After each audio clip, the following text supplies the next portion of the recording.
Welcome, dear listener, as we continue this quiet path together. It is a comfort to know you are here. Tonight, you are gently invited into a collection of 25 serene Buddhist stories, each one carrying a timeless doorway into deep mental rest and inner stillness. These teachings have guided peaceful hearts for countless generations. If you wish, you may notice the hour and the place from which you are listening, and then gently let that awareness drift away. What follows is a rare gathering of calming wisdom, drawn from the quiet insights of ancient teachers. Within each story rests a simple truth, capable of softly reshaping how you relate to worry, agitation, and the looping thoughts that often visit the mind at night. These are not stories meant merely to fill time. They are carefully preserved reflections from those who discovered something profound. That true rest of the mind does not arise from forcing silence upon the world, but from understanding the movements of our own awareness. The Buddha reminded us that mastery begins within, not in the shifting events around us. When this is clearly seen, strength naturally appears. This evening, you will come to sense what this truth means for your own unfolding journey into deep calm. As we move through these gentle teachings, something subtle begins to change. The heaviness you may have been carrying slowly loosens its grip. The restless energy that turns and stirs begins to soften. Without effort, you drift toward a spacious clarity, a quiet ease, a state of peaceful mental rest. Allow yourself to sink a little deeper now. Let your body be supported by whatever holds it. Take one slow, mindful breath with me. And as it flows out, trust that you are receiving wisdom that has waited patiently to guide you back to your own inner home. We now turn to a Zen story that reflects the flowing nature of life and the quiet wisdom of refraining from judgment. This is the story of an elderly farmer and the art of living gently with uncertainty. In a distant valley framed by rolling hills, an old farmer lives with his grown son in a humble house that has sheltered their family for many years. Their life is simple, yet sufficient. They tend a small garden, and their most precious possession is a strong and dependable horse that assists with the labor of farming and travel. One morning, the farmer wakes to find the horse gone. The gate is open. There are no signs of theft. The animal has simply wandered into the open wilderness beyond the valley. For a family that depends on the land, the loss of their only horse seems like a devastating blow, one that threatens both their livelihood and their future. News travels quickly through the village. By afternoon, neighbors arrive, offering sympathy and concern. "How unfortunate this is," they say. "Such terrible luck. How will you manage without the horse? This is truly disastrous." The old farmer listens quietly, then replies with calm curiosity, "How can you be sure this is misfortune?" The neighbors are confused. To them, the situation appears clearly bad. Yet the farmer shows no visible distress. He continues his daily tasks as though nothing final has occurred. The following morning brings an unexpected turn.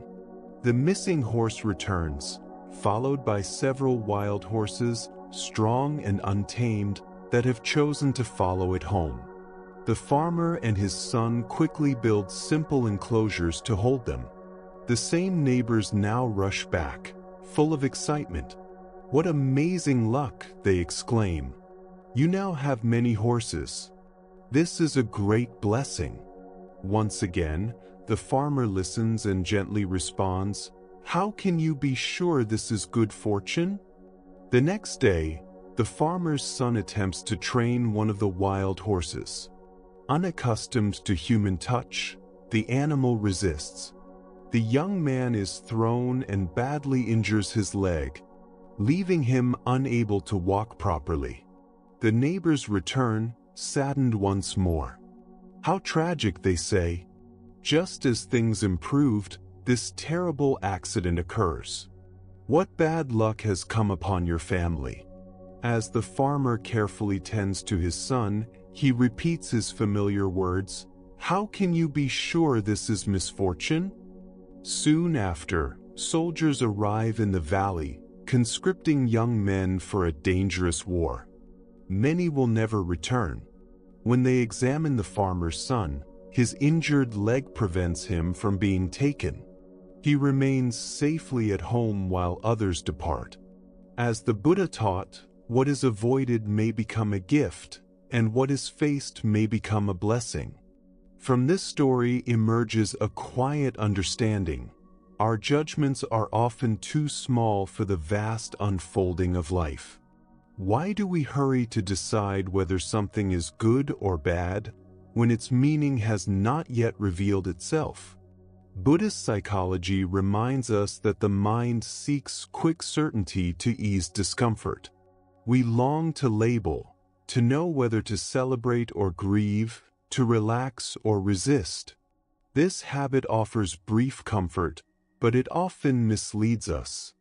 The farmer's simple question points to what Zen calls not knowing mind. This is not confusion, but wisdom. A recognition that reality is far richer and more interconnected than our immediate view allows. What seems painful may later reveal kindness. What seems fortunate may carry unseen weight. As you rest now, you may recall moments in your own life that changed meaning over time. A closed door that opened another. A loss that shaped growth. A difficulty that clarified what truly mattered. The story does not suggest emotional detachment, but gentle openness. To meet life as it is, without rushing to decide what it must mean. This is the practice of equanimity. A steady presence, responsive yet unattached. Not resignation, but quiet balance.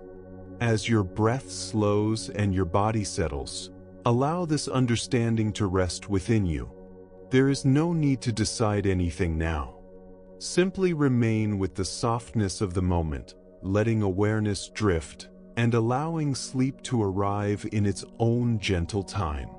When we learn to rest gently in not knowing, something quiet and intelligent begins to unfold within us. Wisdom no longer needs to be forced or summoned from memory. It rises naturally from the situation itself, like clear water appearing when the mud settles. The farmer's way of living reveals a deep trust, not in specific outcomes, but in the reliability of life's unfolding. He responds carefully to each moment while remaining open to meanings that have not yet revealed themselves. This evening, as you recall events you may have labeled as good fortune or misfortune, you might allow those judgments to soften. You may discover that peace does not depend on favorable circumstances, but on the ability to meet whatever arises with steadiness and care. As the Buddha observed, all things are in motion. Nothing remains unchanged. This includes our interpretations of whether change ultimately supports our well-being. As our journey through Zen wisdom continues, we now encounter a teaching that speaks to the foundation of all true learning. This story unfolds in the quiet receiving room of a respected Zen master, where a young scholar arrives in search of understanding. Afternoon light drifts gently through paper screens as the visitor steps forward with earnest determination. For many years he has gathered knowledge. He has studied sacred texts, memorized doctrines, and engaged in thoughtful debate with other learned minds. His thoughts are crowded with ideas about awakening, quotations from ancient teachings, and refined explanations of spiritual truth. Confident in his preparation, he believes himself ready for advanced instruction. The Zen master greets him kindly and invites him to sit on a simple cushion beside a low wooden table. Without speaking of enlightenment, the master begins to prepare tea. Each movement is slow and attentive. Cups are placed with care. Leaves are measured with patience. Water is heated to just the right warmth. The young scholar watches, growing restless. He has come for wisdom, not for tea. Surely a mind as prepared as his deserves more than this ordinary task. The master places a cup before him and begins to pour. The tea rises to the rim, yet the pouring continues. Liquid spills onto the saucer, then across the table, and finally drips onto the floor. Still, the master does not stop.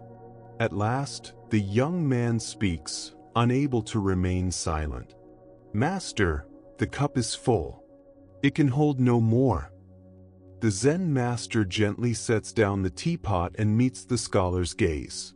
"Yes," he says softly, "your mind is like this cup, already full. How can anything new enter when there is no space?" He pauses, then adds, "First, empty the cup. Then learning may begin." From this simple moment arises the teaching of beginner's mind, the open awareness that allows insight to appear. We often struggle to maintain this openness because our knowledge, opinions, and expectations quietly shape what we perceive. When we believe we already understand, we meet life through memory rather than presence. This fullness of mind is subtle. We may feel humble while still carrying hidden assumptions about how peace should feel or how spiritual growth should appear. These unnoticed ideas create a gentle interference, preventing us from seeing clearly. As the Buddha taught, when the mind is open, possibilities are many. When it is crowded with certainty, they become few. Beginner's mind is not ignorance. It is a willing innocence, a quiet courage to meet each moment without forcing old meanings upon it. Sometimes even our ideas about awakening prevent us from recognizing the calm that is already here. True awareness does not need to be created. It waits patiently beneath our thoughts, ready to be noticed when the cup is empty. This practice happens again and again. Each time we notice ourselves rushing to conclusions, we can pause. We can soften. We can wonder what might be revealed if we did not already know. This openness applies to all of life, to work, to relationships, to our understanding of ourselves. As you rest now, preparing for sleep, you may allow the mind to empty gently. Let the day's labels and interpretations loosen their hold. In the quiet space that remains, a deeper knowing may arise. One that does not come from thinking, but from the heart's silent recognition of truth. As the Buddha taught, those who are wise find joy in truth. And truth reveals itself most clearly to minds willing to remain open. Now we turn to a story of deep simplicity and quiet contentment. This is known as the tale of the stone robe. In the mountains near the temple of the great teacher Hakon lived a monk whose given name has faded from memory. The villagers called him the Stone Robe Monk, a name reflecting both his poverty and his quiet ingenuity. He lived alone in a small hut, owning almost nothing. There was no furniture, no decoration, no comforts to speak of. Most remarkably, he possessed no robe. While other monks wore garments that provided warmth and signified their path, this monk had none. On the coldest mountain nights, when frost settled on the ground and wind moved through the peaks, he relied on a simple solution. He would lift a heavy stone and walk slowly around his hut, holding it close to his body. Step by step, breath by breath, the effort warmed his limbs. He continued in calm circles until heat spread through him, his breath rising softly into the night air. Those villagers who occasionally noticed him during those silent midnight walks felt both confusion and quiet reverence. Before them was a man who had transformed hardship itself into a form of practice. What others might have viewed as a heavy burden became his source of warmth. The cold that could have led to despair became an invitation to simple, purposeful movement.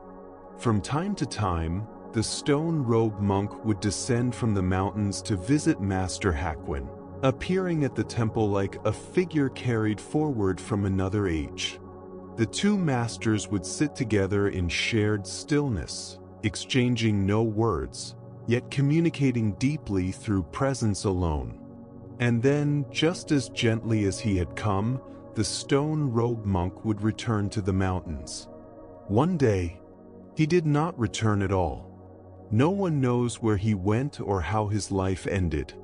Yet the stone he once carried remains before his empty hut, softened by rain and time, bearing quiet witness to a life lived with rare contentment amid extreme simplicity. The Buddha taught that health is the greatest gift, contentment the greatest wealth, and trust the most meaningful bond. This story reveals a deeper truth. True richness does not arise from what we possess, but from how we relate to the conditions we are given. Why is simplicity so difficult for us to accept? Much of our conditioning tells us that comfort must come from outside ourselves. Warmer clothing, stronger shelter, more belongings, easier circumstances. The stone-robed monk discovered something entirely different. He learned that acceptance can give birth to creativity, that working with what is present can transform limitation into wisdom. This tale shows the difference between inner poverty and chosen simplicity. Inner poverty arises when we feel wronged by life, focused on what we lack, comparing ourselves endlessly to others. Chosen simplicity, even in hardship, rests on acceptance and quiet ingenuity. The stone itself becomes a symbol of skillful means. When we stop resisting reality, new possibilities appear. Instead of grieving the absence of a robe, the monk found another way to stay warm. Instead of seeing the stone as an obstacle, he recognized it as a companion. This is the quiet brilliance of acceptance. It releases energy once spent on resistance and redirects it toward practical care. As you rest now, you might consider the stones in your own life, the limitations or inconveniences you habitually push against. What might shift if you approach them not as enemies, but as materials for adaptation? Could waiting become breathing practice? Could less space become freedom? Zen Master Dogen taught that to study the way is to study the self, and to study the self is to forget the self. The stone-robed monk embodied this forgetting. He was so present to each moment that comparison and self-pity had no place to settle. His contentment did not come from comfort as the world defines it, but from meeting each need with creativity and calm. His disappearance adds another layer to the teaching. Like all true spiritual presence, his influence was not permanent, yet deeply felt. He left no doctrine behind, yet the stone remains, quietly inviting reflection. As you settle into rest, can you sense the warmth that comes not from acquiring more, but from embracing what is already here? As the Buddha taught, very little is needed for a happy life. It begins within the mind. We now turn to a story that explores presence, absence, and the invisible boundaries between solitude and availability. This is the tale of the sign that read, "Out today." Master Sengai had a curious habit that puzzled those around him. On certain days, without explanation, he would close the wooden gate to his quarters and attach a simple handwritten sign that read, "Out today." Yet anyone passing by could clearly see him inside, walking peacefully through his garden, tending plants, or sitting quietly in the sunlight. He made no effort to conceal himself. He watered flowers, swept fallen leaves, and read beneath a familiar tree. To observers, the message on the gate seemed contradictory. One afternoon, a samurai official who knew the master well approached the gate, smiling warmly. Seeing Sengai nearby, he called out, hoping for conversation. The master looked up, pointed calmly to the sign, and said, "Please read what it says." Confused, the official gestured toward him. "But you are clearly here." Sengai replied evenly, "The sign speaks truly." Then he returned his attention to the garden, offering no further words. The official lingered, watching quietly, unable to reconcile presence with absence. At last, he departed, leaving the master within his chosen solitude. The Buddha taught that peace arises from within and cannot be found elsewhere. This teaching speaks deeply to our modern struggle with boundaries. We live in a world that demands constant availability. Messages arrive without pause. Attention is pulled in every direction. We are present everywhere, yet at home nowhere. This story reminds us that physical presence does not require inner availability. True solitude is not about disappearance, but about protecting the space where awareness rests. As you drift toward sleep, you are invited to place your own sign gently at the gate of the mind. Out today. Out from demands. Out from explanations. Remaining fully here, while resting deeply within.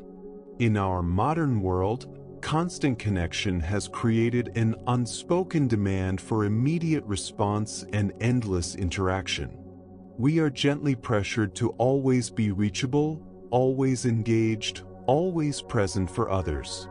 In doing so, we have largely forgotten an older wisdom, the understanding of when to be present and when to be out, regardless of where the body happens to be. Master Sengai understood something subtle and essential about true availability. Being seen does not mean being open.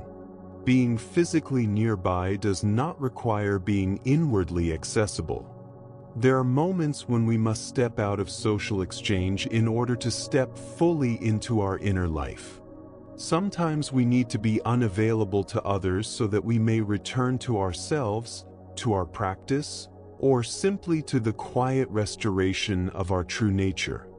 This teaching gently exposes our habit of confusing visibility with access. How often do we assume that someone who is present should immediately respond to our needs? How often do we overlook quiet signals asking for space, simply because no wall or closed door has been placed before us? Zen Master Yunmen once said, "Every day is a good day." This does not mean that every day is suited for the same actions or interactions. Some days invite conversation. Others call for silence. Some moments are meant for offering ourselves outwardly. Others require careful boundaries. Wisdom lies in sensing what each moment asks for. We see this truth reflected in everyday life. A parent who loves deeply, yet needs an hour of uninterrupted stillness to remain emotionally present later.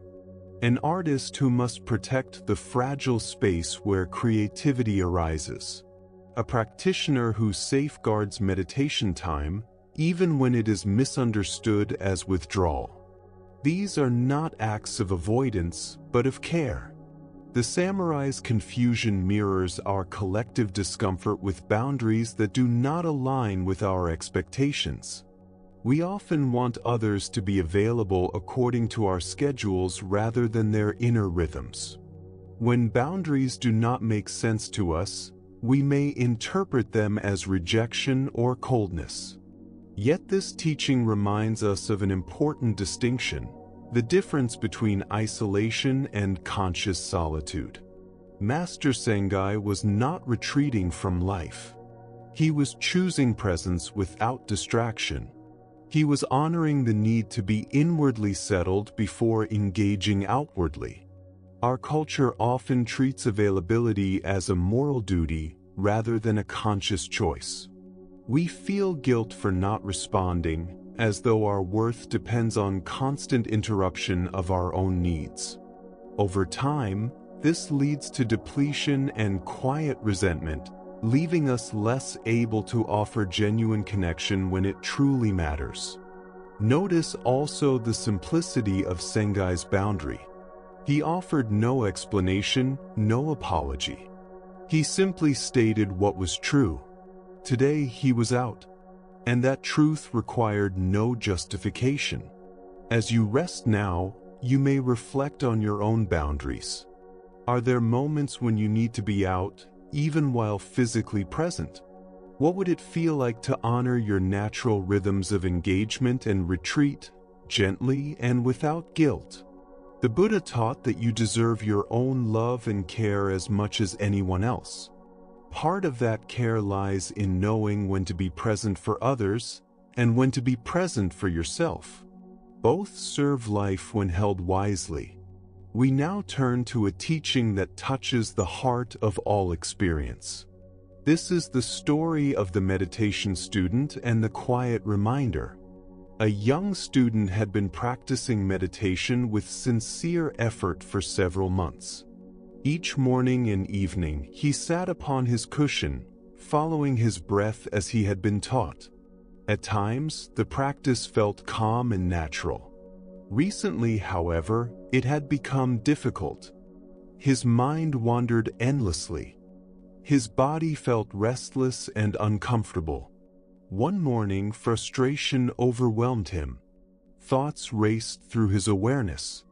His legs ached. Sleep tugged at him when he tried to focus, and agitation arose when he did not. After a short time, he abandoned his practice and sought his teacher. He found the elderly monk in the garden, tending plants in the early light. With a heavy heart, the student spoke of his struggle. His meditation felt scattered, uncomfortable, and wrong. Everything he said was terrible. The teacher listened quietly, hands still marked with soil. Without judgment, he replied simply, "It will pass," and returned to his work.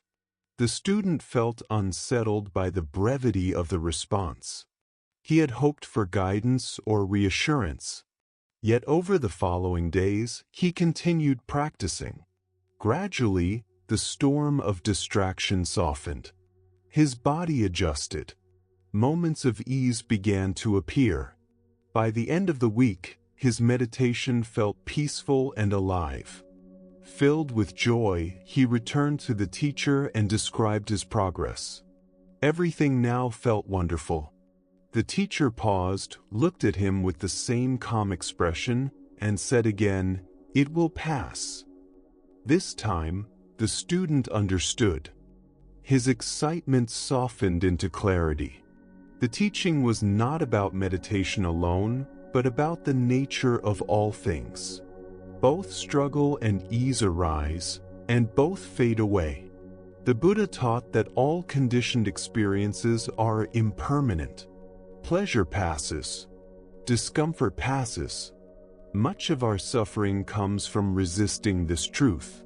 We cling desperately to what feels good and push away what feels difficult, exhausting ourselves in the process. The teacher's steady response pointed to something deeper than changing states.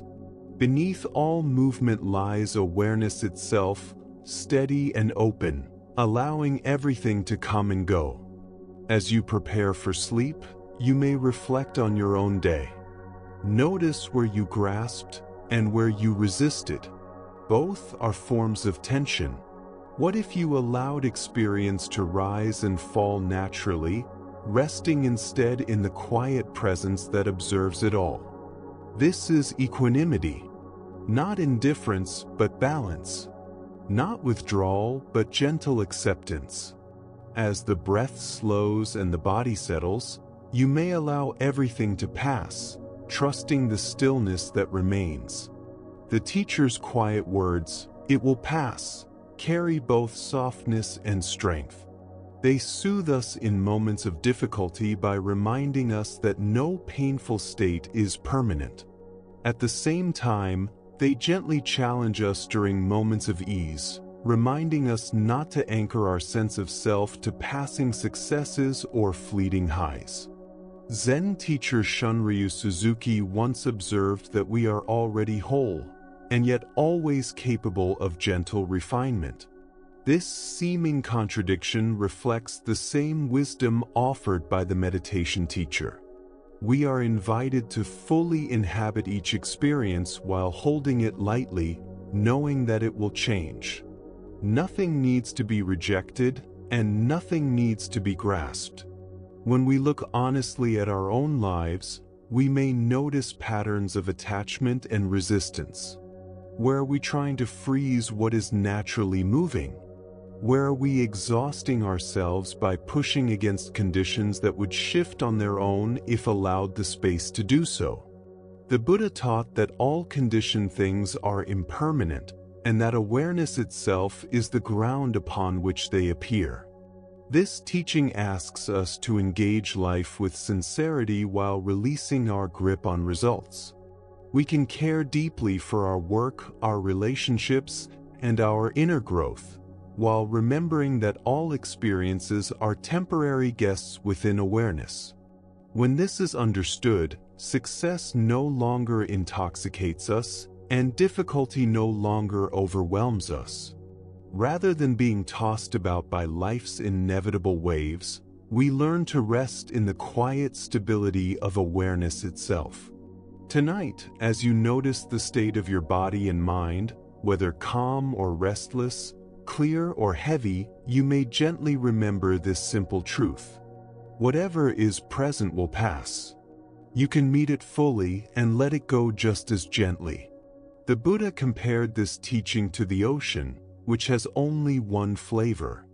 That single taste is freedom. Freedom does not come from clinging to pleasant states, but from learning to move gracefully with the ever-changing rhythm of existence. As our journey through Zen wisdom continues, we now encounter a teaching that clarifies the difference between passive surrender and living compassion. This is the story of the lion and the fox. In a land long touched by drought, where both people and animals struggled to survive, there lived a man whose heart yearned deeply for understanding.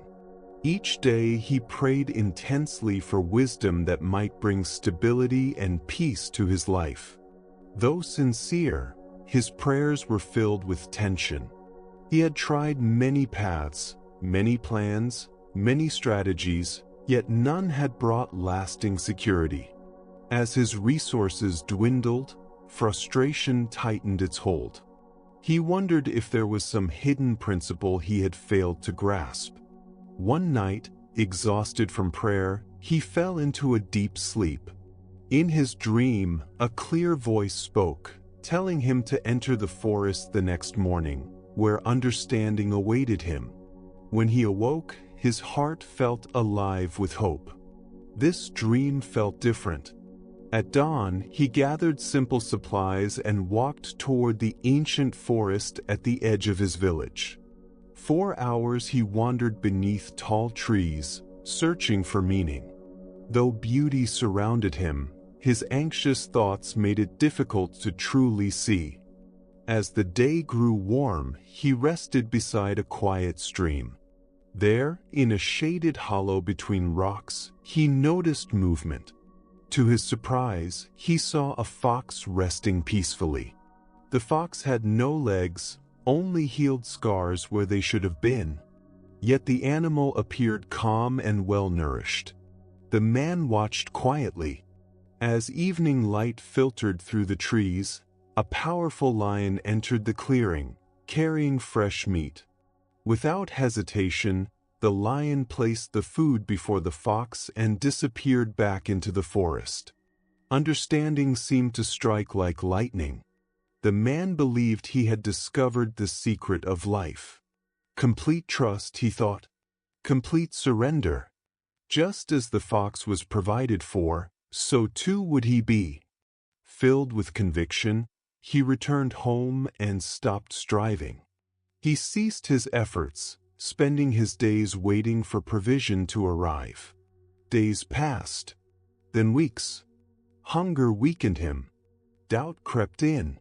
One night he dreamed again. The same voice spoke, now gently firm. "Do not be like the fox," it said. "Be like the lion." The Buddha taught that one candle can light many others without losing its own flame. This story reminds us that true surrender does not mean inaction. It means releasing attachment to results while remaining actively compassionate. The man had mistaken passivity for wisdom. Spiritual maturity does not excuse us from responsibility. It deepens our participation. Humans possess the ability to care, to create, to support others. True faith expresses itself through service, through being a source of nourishment rather than waiting to be fed. As you rest now, you may reflect gently. Are there places in your life where you have been waiting instead of offering? Where you could be the light rather than seeking it? Awakening does not remove us from the world. It teaches us how to meet it with open hands and a steady heart. Let this understanding settle softly as you drift towards sleep, held by the quiet truth that wisdom is lived, compassion is active, and everything unfolds in its own time. We are invited to learn how to live as both lion and fox, to open ourselves to kindness when we truly need support, and to offer our strength when others depend on us. Look gently at the people around you who may be living the life of the fox, not by choice, but by circumstance. Those affected by illness, age, limitation, grief, or sudden loss. At the same time, notice the places in your own life where you possess the quiet power of the lion. Skills, resources, patience, insight, time, or simple presence that could ease another's burden. Zen Master Dogen once taught, "To study the Buddha way is to study the self. To study the self is to forget the self. To forget the self is to be confirmed by all things." This teaching reveals the natural movement from self-concern toward selfless care that arises as wisdom matures. The man's shift from longing to be supported toward recognizing his responsibility to support others reflects the transition from spiritual grasping to authentic practice. Instead of using spiritual ideas to secure comfort for ourselves, we slowly learn to offer what we have for the benefit of others. In Zen, this aspiration is known as the Bodhisattva path, the vow to awaken not only for oneself, but for all beings. This does not mean ignoring our genuine needs. It means holding them within a wider field of compassion. The Buddha taught, when you light a lamp for another, it also brightens your own path. Often, the peace and fulfillment we seek do not arrive through focusing on what we lack, but through dedicating ourselves to something larger than our personal worries. This teaching gently asks us to look at our spiritual motivations. Are we practicing to improve ourselves alone? Or are we cultivating clarity and kindness so we may serve life more fully? Are we asking for protection and provision? Or are we asking how we might become instruments of care for others? The voice in the dream corrected the man with tenderness, not judgment. His misunderstanding was part of his learning, not a failure. Sometimes we must first experience helplessness before we can recognize our capacity to help. Tonight, as you rest with your breath, consider the abilities and opportunities you have been given. Can you sense how they may be meant not only for your own safety, but for the well-being of others? Can you feel the difference between spiritual seeking that asks, "What can I receive?" and spiritual practice that asks, "What can I offer?" The Buddha taught that caring for others is caring for oneself, and caring for oneself is caring for others. The lion feeding the fox reflects the natural flow of compassion that arises when we see our shared life clearly. When we offer strength where we can, we create a world where strength will meet us when we truly need it. And now, let us turn to another story, one that reveals the subtle intoxication of status and the humility that true wisdom brings. This is the story of the teacher of a high priest. In feudal Japan, a Zen priest rose to great prominence within his order. As the head of his sect, he received the favor of a powerful lord and lived surrounded by comfort and respect. When duty called him to the capital, he traveled in grand procession, carried in an ornate palanquin, attended by servants whose presence announced his importance long before he arrived. During one such journey, the group stopped at a roadside station. The horses needed shoes, and the travelers required fresh sandals. A local porter spoke of an elderly craftsman known for his finely woven straw footwear, and the man was summoned. As the old sandal maker approached, carrying his simple goods, the high priest glanced out from his carriage and felt his breath leave him. The weathered face before him belonged to Tashui, the enlightened master who had once been his teacher, years before disappearing quietly from the monastery. Overcome with emotion, the priest stepped down from his luxurious seat and bowed deeply, pressing his forehead to the ground before the humble craftsman. The attendants watched in confusion as their revered leader prostrated himself before an ordinary laborer. Tashui greeted his former student warmly, speaking gently of shared memories, asking about his practice, his heart, his understanding. They spoke as old companions reunited, not as master and disciple. As they prepared to part, Tashui leaned closer and spoke softly, so only the priest could hear. Do not become intoxicated by the company of the powerful. Association with status can harm the spirit more than strong wine. The words pierced the priest's heart with quiet clarity. The Buddha taught, "It is better to walk alone than with one who leads you astray. Like the elephant, walk freely through the forest." This story reveals how attachment to status can quietly erode spiritual depth. When we move close to power, we may begin to borrow its glow, mistaking borrowed importance for inner realization. Like breathing smoke, we slowly absorb another's sense of significance and call it our own. Comfort and privilege soften our willingness to live simply. Special treatment dulls humility. Recognition feeds pride. We begin to believe we deserve honor, rather than earning trust through compassion. Most dangerously, status nurtures spiritual pride, the belief that we are elevated above others. This pride separates us from the ordinary people we are meant to serve, and from the beginner's mind that keeps learning alive. We see this pattern everywhere. Teachers courting fame, leaders protecting donors over communities, practitioners chasing impressive techniques instead of steady kindness. Dogen taught again, to study the self is to forget the self. Status pulls us in the opposite direction, towards studying how we appear rather than who we are. Tashui's choice to live as a sandal maker was not retreat, but clarity. He returned to simplicity, offering practical service, reducing suffering directly. True realization humbles us. True wisdom softens us. True awakening dissolves the ego rather than decorating it.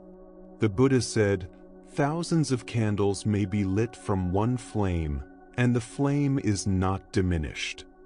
When we seek recognition, we try to gather light. When we serve quietly, we become light.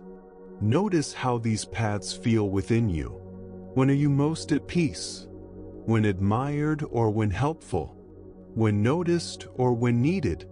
Tonight, as you settle into rest, consider where external approval may have distracted you from inner clarity. What would it mean to choose the sandal maker's path in your own life? The Buddha taught, the path is not found in the sky. The path is found in the heart. True spiritual worth comes not from who walks beside us, but from the love we cultivate within. And now, let us turn to a final story, set in a quiet mountain temple where autumn has painted the world in gold and crimson. This is the story of a garden and a Zen master. Cool air carries the sound of falling leaves as a senior monk rakes the temple courtyard. Each movement is careful, each line in the gravel precise. Beneath an ancient maple tree, he gathers fallen leaves into a radiant pile, their colors glowing softly in the afternoon light. From beyond the wall, a visiting Zen master watches. When the monk notices him, he gestures proudly toward the garden and calls out, "It is good, isn't it?" The master nods. "Almost. Please wait." He enters the gate, walks to the tree, and gently shakes its trunk. A cascade of leaves falls, scattering across the carefully raked ground. The master smiles softly and says, "Now it is good." The Buddha taught, do not dwell in the past. Do not dream of the future. Rest the mind in the present moment. This teaching points to our attachment to completion, control, and perfect outcomes. We often rush toward finishing, forgetting the living moment. Washing dishes becomes about clean plates. Walking becomes about arrival. Meditation becomes about peace instead of presence. Like the monk, we move from mindful action into prideful result. Tonight, as your body grows heavy and your breath slows, allow things to remain unfinished. Let the leaves fall where they may. There is nothing to complete, nothing to perfect, nothing to prove. Only this moment, gently passing. And like all things, it will pass. Again and again, we trade the fullness of this living moment for a promise of satisfaction that exists only in imagination. We rush forward, believing fulfillment waits somewhere ahead, and in doing so, we quietly abandon what is already here. Zen Master Dogen once offered a gentle reminder, "You are complete just as you are, and there is still room to grow." This quiet paradox points to the delicate harmony between acceptance and unfolding. The garden was complete in its scattered leaves, and it was complete in its careful order. Both were temporary expressions of the same living rhythm. The deeper teaching reveals that true practice is not about reaching a final state, but about meeting each task with a whole heart. Whether we rake the leaves or watch them fall, it is the quality of attention that matters, not the appearance of the ground. When we cling to results, we lose touch with the sacredness of process. This wisdom gently questions a culture that values completion over presence, achievement over awareness. What if the purpose of raking leaves is not a tidy garden, but an intimate meeting with impermanence?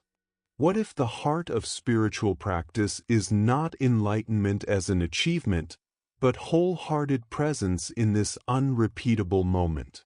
Tonight, as you notice the urge to finish, to organize, to resolve, can you pause and sense the quiet beauty of incompleteness? You may discover that the deepest satisfaction arises not from perfect outcomes, but from offering full attention to whatever unfolds. The Buddha taught, the mind is everything. What you think, you become. When we believe we must control life, we become tense and restless. When we trust the wisdom of process, we become participants in a deeper flow. And now, let us turn to a story about generosity in the face of poverty and the discovery of what can never be taken. This is the story known as the moon in the window. Master Ryokan lived in deliberate simplicity, a life that would test even the most disciplined ascetic. His small mountain hut contained almost nothing. No valuables, no stored wealth, no objects meant to secure the future. He owned only what was necessary: worn robes, simple bowls, perhaps a book or two for quiet reflection.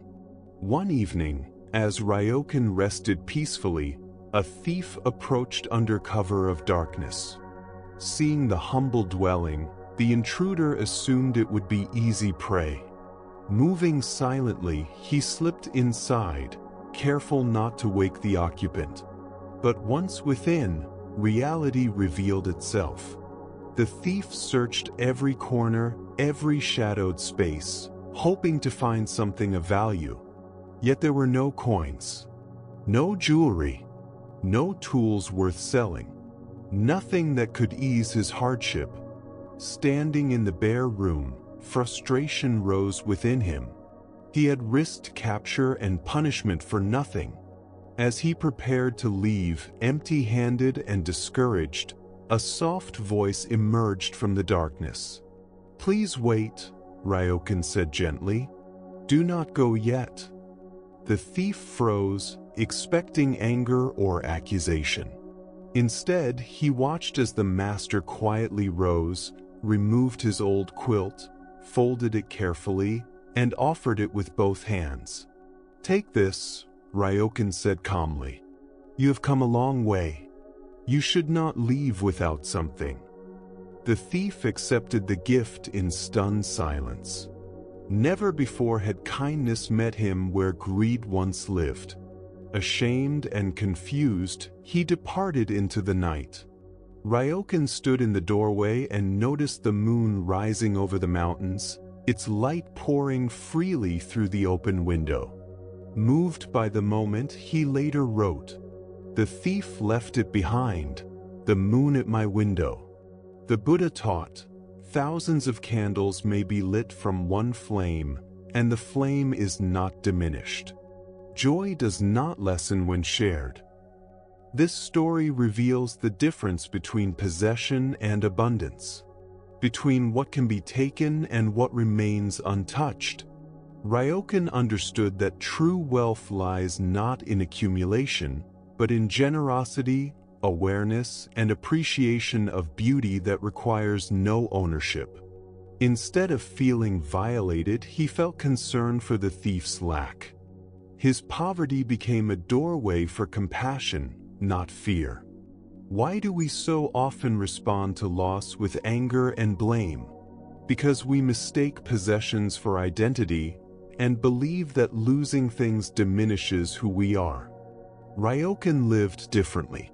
His security did not depend on locks or defenses, but on inner freedom. The moon could not be stolen, nor could his peace, his wonder, or his capacity for joy. These inner treasures remain beyond the reach of any external threat. The moon in the window symbolizes all that life offers freely: beauty, mystery, presence, a richness that grows when shared. The thief carried cloth that would one day wear thin. The master remained connected to a joy that could never fade. This teaching shows the difference between having and being. Objects demand protection and create anxiety. qualities of the heart grow stronger through giving. Tonight, as you rest, consider your own sense of security. Does it rest on what you hold or on who you are becoming? True safety arises not from accumulation, but from inner abundance. And like the moon outside the window, it is always already here. Zen practice nurtures a quiet capacity that might be called non-grasping appreciation, the ability to receive beauty and goodness fully, without the urge to own, fix, or control them. When we can gaze at the moon without trying to possess it, we discover a form of wealth that no market fluctuation, no loss, no theft can ever touch. This is a richness that rests in awareness itself. Often, the mind assumes that choosing simplicity means lack or sacrifice. Yet the life of Master Ryokan reveals something very different. By loosening his attachment to accumulation, he expanded his access to what truly nourishes the heart. His outward poverty became an open doorway to generosity rather than a barrier to giving. Because he owned so little, his heart remained spacious. Because he expected nothing, he was free to offer everything. The thief's hurried departure suggests that something deep was stirred within him. To be met with kindness instead of rage, generosity instead of defense, may have quietly unsettled his understanding of value and security. Such moments often plant seeds that grow long after the encounter itself has faded. Here we glimpse the transformative power of unexpected responses. When harm is met not with resistance but with compassion, a space opens where understanding can arise. By answering attempted theft with spontaneous generosity, Ryokan created a moment of grace that had the power to reshape not only the thief's experience, but his view of human nature itself. Tonight, as you reflect on what you fear losing and what you hold most precious, can you sense the difference between what can be taken and what cannot? Between objects that pass through your hands and qualities of awareness that remain untouched by circumstance? What would it mean to invest more deeply in a form of wealth that increases through sharing rather than diminishes through loss? The Buddha taught that in the end, three things truly matter: how gently we have lived, how deeply we have loved, and how freely we have learned to let go. The moon in the window reminds us of the treasures that remain available to anyone willing to loosen their grip while staying open to wonder. No thief can steal what was never owned. And now, we turn to a story that reveals the power of returning to what is real when fear threatens to overwhelm the mind. This is the tale of the captured warrior. Long ago, in a time of relentless conflict between rival clans, a seasoned warrior found himself on the losing side of a brutal battle. As his companions fell and retreat became impossible, he was seized by enemy soldiers and dragged from the field. His armor was stripped away. His weapons were taken. That night, he was thrown into a narrow stone cell, the heavy wooden door closing with a sound that echoed deep within his body. As darkness settled, his mind filled with terror. He knew the customs of war. Tomorrow would bring interrogation. If he remained silent, torture would follow. And after that, almost certainly, death. Images flooded his thoughts. Fire. Humiliation. His heart raced violently. His breath grew shallow. Sweat formed on his skin despite the cool air. Sleep felt impossible. He paced the cell, sat against the cold wall, lay on the straw-covered floor. No position brought relief from the visions of suffering that repeated endlessly in his mind. Then, in the depth of his despair, he remembered the calm voice of his Zen teacher from long ago. The words arose within him as if spoken directly into the cell. Tomorrow is not real. It is only a thought. The only reality is now. At first, his frightened mind resisted. How could tomorrow be unreal when its threats felt so certain? But as he remained still and allowed the teaching to settle, something began to soften. He noticed his breathing. In this moment, breath flowed freely. He felt the straw beneath him, rough but not painful. He heard the wind moving through trees outside the prison walls, a reminder that life continued beyond human fear. In this moment, he was not being tortured. In this moment, he was not dying. In this moment, there was only a man sitting, breathing, aware. The horrors that had gripped him revealed themselves as thoughts about a future that had not yet arrived. Images, not reality. As this understanding deepened, a profound calm settled over him. His heart slowed. His breath lengthened. For the first time since his capture, a quiet smile appeared on his face. The teacher's wisdom had freed him from a prison far more confining than stone walls. The prison of anxious imagination. Within minutes, the warrior drifted into deep, peaceful sleep. The Buddha once said, "If you wish to understand the past, look to the present moment. If you wish to understand the future, look to what you are doing now." This ancient truth illuminates what the warrior discovered in his cell. The only moment we ever truly live is this one. Why do we torment ourselves with countless imagined futures? Zen teaching reminds us that the mind evolved to anticipate danger, to protect us from real threats. But when we mistake thoughts for reality, this survival instinct becomes a source of suffering. Now, gently look into your own experience. How much of your unease is born from images of a future that has not yet arrived? The meeting you fear, the results you await, the conversation you rehearse again and again in your mind. These events exist mostly as thoughts, not as present realities. The warrior's insight reminds us that future difficulties can be acknowledged without allowing them to consume our inner world. Preparation has its place. Reflection has its value. But when preparation becomes relentless worry, it quietly steals our clarity and rest. As the Vietnamese Zen teacher Thich Nhat Hanh gently reminded us, because all things are impermanent, all things remain possible. The future is not fixed. It unfolds through countless causes and conditions beyond our full knowing. The anxious mind assumes that today's struggle will surely continue or grow heavier tomorrow. Yet impermanence teaches otherwise. Everything shifts. Everything moves. The warrior in his cell could not truly know what the next day would bring. Rescue might come. Mercy might arise. Circumstances might turn in ways unseen. The Buddha expressed this simply: the past has already gone. The future has not yet come. There is only this moment to live. This teaching does not urge us to abandon responsibility or neglect wise planning.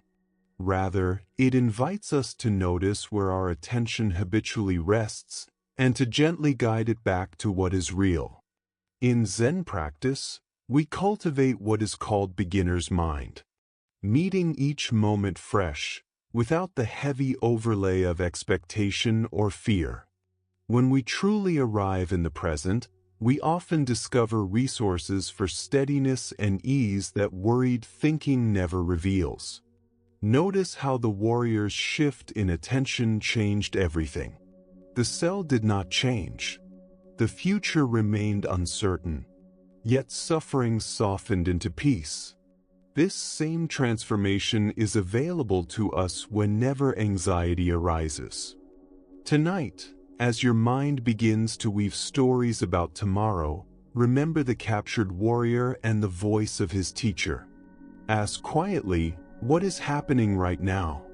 Perhaps there is breath moving in and out, the gentle weight of your body resting, the temperature of the air against your skin. These simple sensations anchor you in reality, not imagination. The Buddha taught, do not dwell in the past. Do not dream of the future. Bring the mind back to the present moment. Within this guidance lies the key that opened the warrior's prison and opens ours as well. And now, we continue with a story that reveals the subtle danger of spiritual expectation and the freedom discovered in ordinariness. This is the tale of a seeker who nearly missed awakening because he searched for something extraordinary. In the quiet garden of a small Zen temple, morning light filters softly through bamboo leaves. Master Bankai tends his vegetables with the same calm attention he brings to meditation and teaching. His movements are slow and precise. He pulls weeds gently from the soil, dressed in plain work clothes no different from those of any farmer. A traveler arrives at the temple gate, eyes bright with longing. He has journeyed far, carrying stories of Master Bankai's wisdom and power. He expects to encounter someone unmistakably holy, perhaps surrounded by reverence, perhaps radiating spiritual brilliance. Seeing only a gardener at work, the seeker approaches and asks politely, "Excuse me, sir. Could you tell me where I might find the great Master Bankai? I have traveled many days to receive his teaching." Bankai looks up, earth still on his hands, and smiles kindly. "Of course," he says, pointing toward the temple hall. "If you go inside, you will find him there." Grateful and eager, the seeker bows and follows the path. Inside the hall, he stops in sudden disbelief. Seated calmly in the teaching place is the very same man from the garden. The humble gardener and the renowned master are one. Confusion rises. Disappointment stirs. A quiet resistance forms in the seeker's heart. "This cannot be right," his mind whispers. And in that moment, without realizing it, he stands at the edge of a profound lesson. In the seeker's mind, true masters should not engage in ordinary labor. Awakened beings, he believed, must rise above simple tasks like tending soil or pulling weeds. This plain-looking man could not possibly be the remarkable teacher he had traveled so far to find. Feeling wounded and confused, the seeker speaks sharply. "Are you making a fool of me?" he says, his voice tense with offense. "Step down from that seat at once. This is disrespectful. You show no reverence for the real master. How dare you pretend to be someone so honored?" Without resistance or agitation, Master Bankai slowly stands. He lowers himself from the teaching seat and sits quietly on the floor, bringing the same gentle presence he had shown in the garden. "Well," he says softly, his kindness unchanged, "this has indeed created a difficulty. Now there is no Zen master sitting in the chair." He pauses, allowing the silence to settle. The Buddha once said, "If you meet the Buddha on the road, kill him." The heart of this teaching is not violence, but freedom. What we seek is often hidden behind our expectations of how it should appear. Why is wisdom so difficult to recognize when it does not match our inner image? Buddhist understanding tells us that the mind loves to create pictures of spiritual attainment. We imagine enlightenment as something elevated, separate, untouched by ordinary human concerns. In doing so, we divide the world: sacred and mundane, special and ordinary. Awakened and unawakened. This spiritual materialism quietly misleads us. We begin to believe that awakening turns a person into something other than human, rather than revealing the sacredness already present within being human. These expectations become veils. They prevent us from seeing the wisdom we claim to search for. The seeker's reaction shows how deeply conditioning shapes perception. Unable to reconcile his ideal of a great master with the reality of a man pulling weeds, he rejected what was before his eyes instead of questioning his assumptions. His search had become so focused on the extraordinary that he could not recognize the quiet miracle of complete ordinariness. Master Bankai's response reveals the difference between being someone and simply being present. When challenged, he did not defend an identity. He merely changed his posture. True authority, Zen reminds us, does not rest in appearances or positions, but in the quality of awareness brought to each moment. This points to what Zen calls nothing special. Enlightenment is not an addition to our nature, but the removal of illusions that conceal it. The gardener master was not playing roles. He was fully present with whatever life asked of him, whether pulling weeds or offering teachings. Consider how often guidance is missed because it arrives without ceremony. Wisdom may speak through a child's simple remark, a casual comment from a colleague, or a quiet realization during the most ordinary task. How many teachers do we overlook because they appear too simple to impress us? The Buddha taught, "Look within. You are the Buddha." This is not praise or poetry. It is practical instruction. The awakened nature we seek outside ourselves already lives within awareness itself, waiting beneath our ideas of what enlightenment should look like. Zen teacher Charlotte Joko Beck once said that spiritual practice is not about becoming someone special, but about being willing to be completely ordinary. We are not seeking rare experiences, she taught, but discovering the depth of every experience when met with clear and honest presence. Perhaps the greatest trap is believing that awakening will make us fundamentally different. This belief fuels endless striving, instead of gentle recognition of what is already here. True spirituality often looks like wholehearted participation in everyday life. Master Bankai's gardening was not separate from his realization. It was its expression. Pulling weeds with full attention is no less sacred than sitting in meditation. Speaking profound truths is no more awakened than caring for vegetables with sincerity. Tonight, as you notice your own expectations about wisdom, can you allow them to soften? Might insight arrive without special signs? Could what you seek already be present in the most ordinary moments, waiting only for openness without demand? The Buddha said that three things cannot remain hidden for long: the sun, the moon, and the truth. Sometimes truth stands plainly before us, wearing the disguise of nothing special. And now we continue with another story, a story of childlike simplicity and a master whose very name became his teaching. This is the tale of one known as Great Fool. Yamamoto Yasuo once lived as a respected scholar of ancient Japanese literature.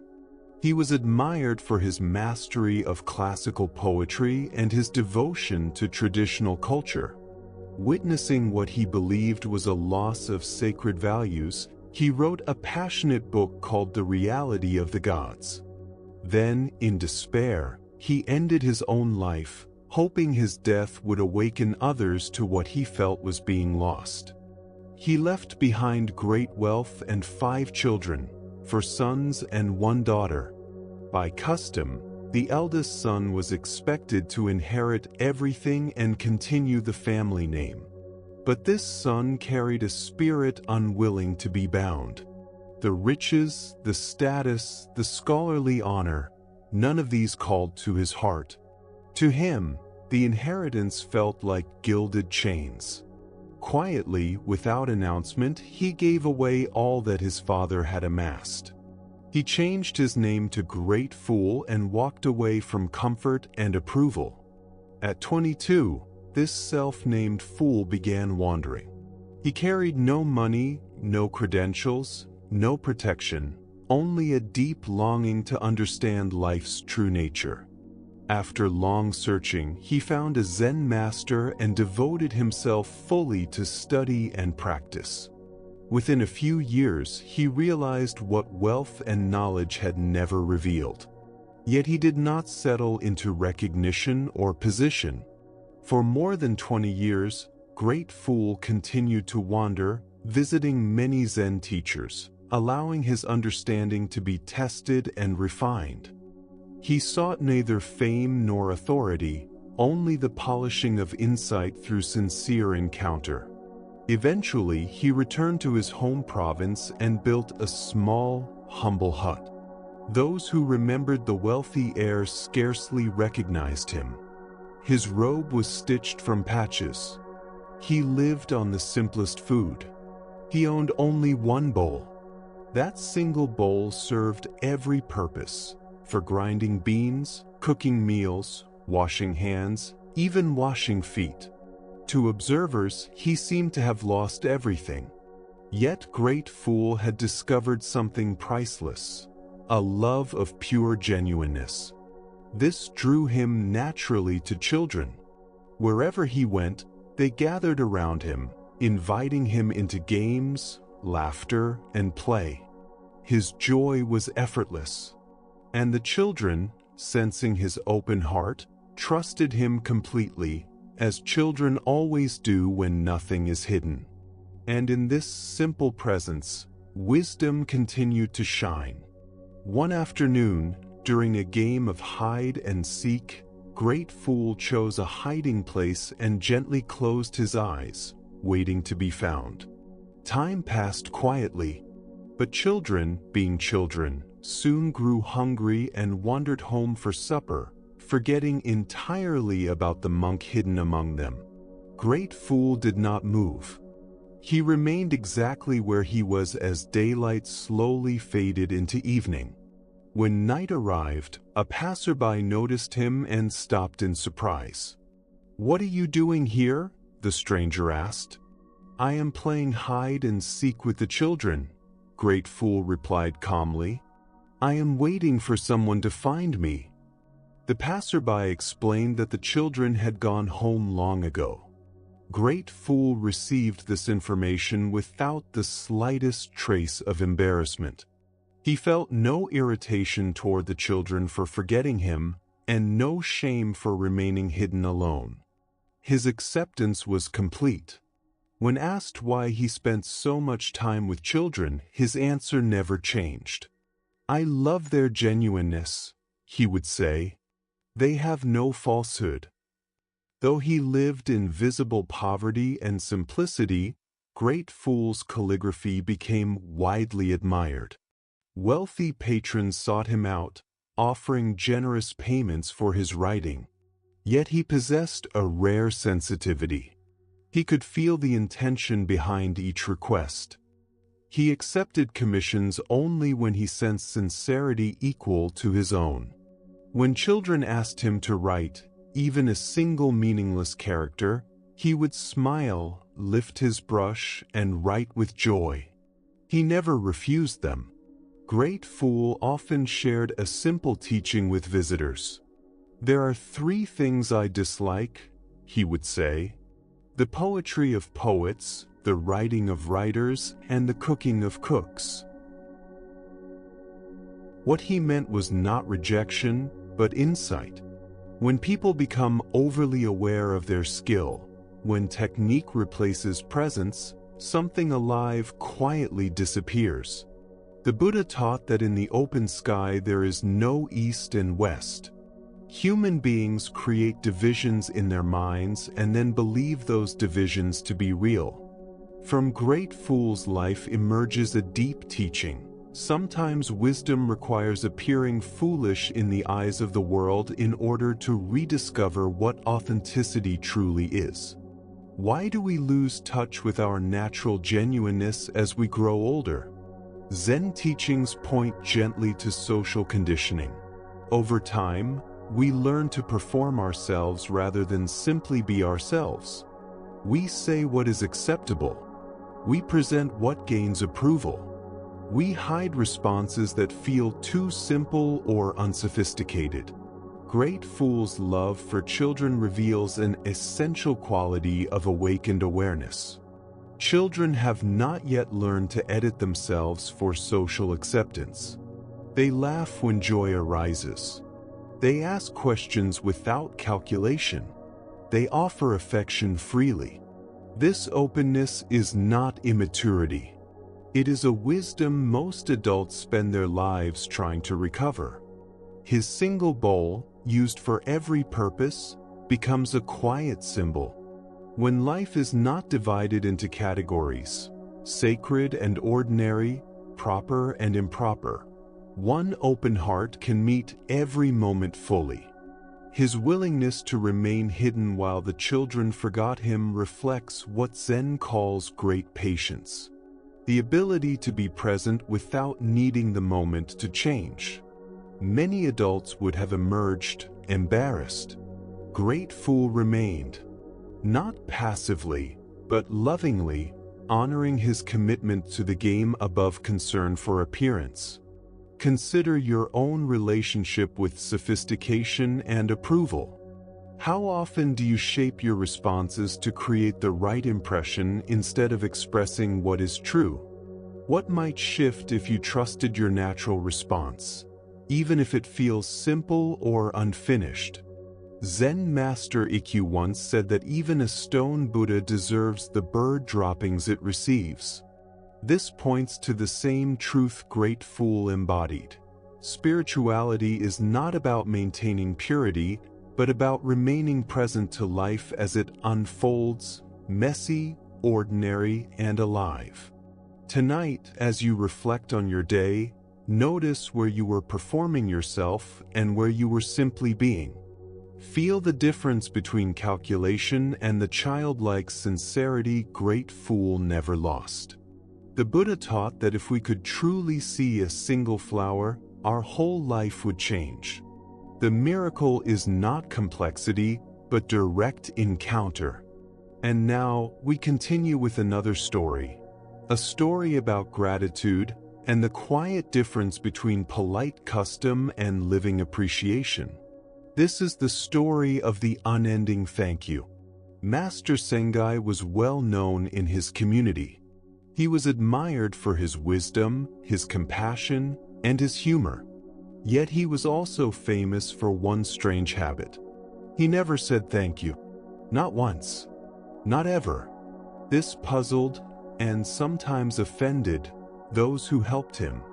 One gray, rain-soaked afternoon, as Master Sengai walked near his temple, the leather thong of his wooden sandals suddenly broke.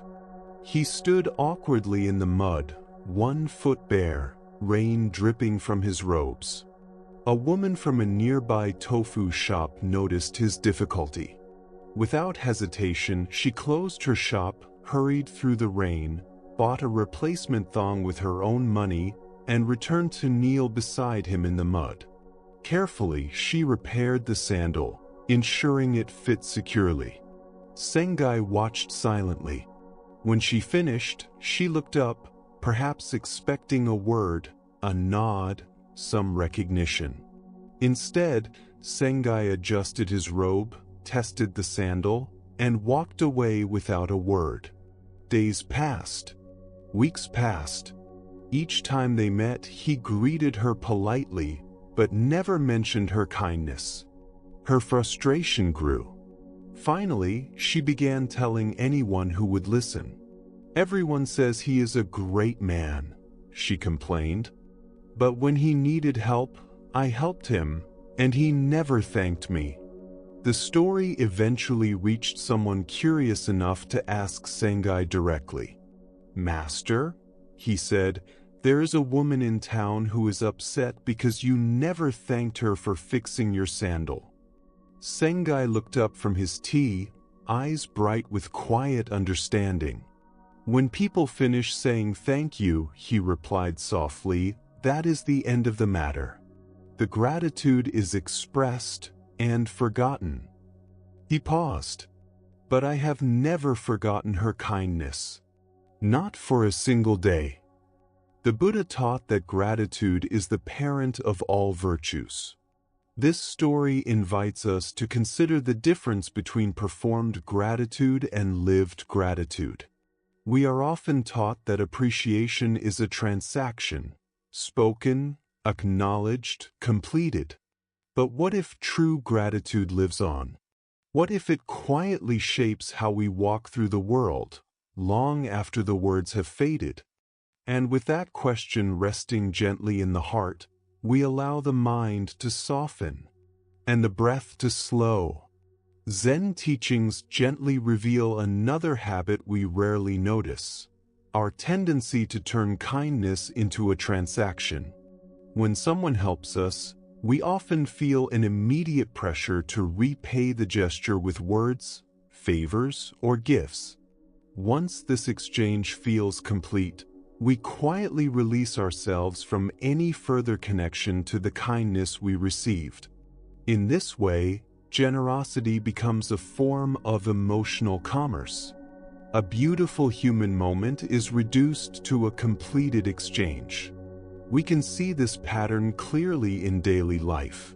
How often do we offer quick, automatic words of thanks that satisfy social expectation, yet never truly touch the heart? How frequently does gratitude become a way to ease our sense of obligation rather than a deep honoring of what was given? Zen Master Dogen once wrote that gratitude is not merely a feeling, but a way of living. Seen this way, appreciation is no longer a brief expression. It becomes an ongoing awareness. When kindness is truly received, it does not end. It enters us. It quietly shapes our actions, our tone, our way of meeting others long after the moment has passed. In this light, Master Sengai's silence may have honored the tofu shop woman more deeply than spoken thanks ever could. By carrying her kindness within him, he allowed it to continue moving through his life. Each time he encountered someone in need, her compassion guided his response. One simple act multiplied itself through memory and presence. This teaching also invites us to look honestly at our own longing for recognition. The woman's frustration was not only about gratitude withheld. It was about expectation. When kindness depends on receiving a particular response, generosity quietly becomes a bargain. We give, but we also wait. Zen asks us a deeper question. Can appreciation ever be fully captured in words? In Japan, there is a concept called mano no aware, a tender awareness of impermanence that deepens our appreciation for fleeting beauty. Perhaps Sengai understood that the woman's kindness belonged to this realm, something too delicate to be concluded with a phrase. Tonight, as you recall recent moments of generosity, notice the difference between gratitude as obligation and gratitude as living awareness. What would it mean to carry these gifts, not as debts to be cleared, but as quiet treasures that continue to soften your heart? The Buddha taught, "Let us be grateful to those who bring us happiness. They are the gardeners who allow our souls to blossom." In this deeper gratitude, we discover something unexpected. True appreciation is not something we give away. It is something that transforms us, making us gentler, more attentive, and more connected to the unseen current of kindness flowing through human life. And so, as our journey continues, we turn now to a teaching about impermanence, about possessions, positions, and the illusion of ownership. This is the story of the inn that believed it was a palace. In ancient India, there lived a spiritual teacher who spent many years walking from village to village, sharing the Buddha's teachings with anyone willing to listen. His presence was calm. His words were clear. His reputation spread far beyond humble villages, reaching even kings. One day, his travels brought him to the capital of a powerful kingdom. There, rising above the crowded streets, stood a palace of astonishing beauty. Its marble walls shimmered in the sunlight. Precious stones reflected light in shifting colors. Gardens bloomed with rare flowers, and fountains whispered softly among them. Guards in polished armor stood watch. This was clearly the dwelling of immense power and wealth. The teacher approached the entrance with the same quiet dignity he offered beggars and nobles alike. Recognizing him, the guards allowed him to pass. He walked through halls adorned with silk and gold until he reached the throne room. There, upon an elevated seat, sat the king, clothed in rich fabrics, crowned with jewels, surrounded by courtiers. The king looked up, curious but guarded. "What do you want?"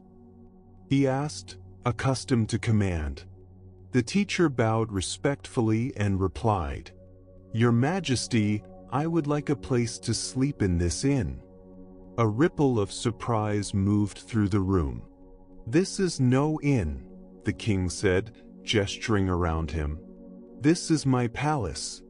I rule this kingdom, and my ancestors ruled from this very seat." The teacher nodded gently. "May I ask," he said, "who lived here before you?" "My father," the king replied. "He ruled here for many years." "And before him?" "My grandfather," the king said more quietly. "He too is gone." The teacher paused, allowing silence to settle. Then he asked softly, "A place where people stay for a time and then depart. Did I misunderstand when you said this was not an inn?" The room grew still. The king sat unmoving, something within him quietly shifting. The Buddha taught that all conditioned things are impermanent. This truth echoed in the teacher's question. Why do we cling so tightly to what cannot remain? Zen teaches that suffering arises when we demand permanence from what is, by nature, temporary. Everything we call ours, homes, roles, even identities, is borrowed for a while. Look gently at your own life. The house you live in, the title you carry, the body you inhabit, all are temporary shelters. This does not mean neglect or indifference. It invites tenderness without grasping. The palace was magnificent, but it was still an inn. When we forget this, we suffer trying to preserve what must change. Parent becomes elder. Worker becomes retiree. Student becomes teacher.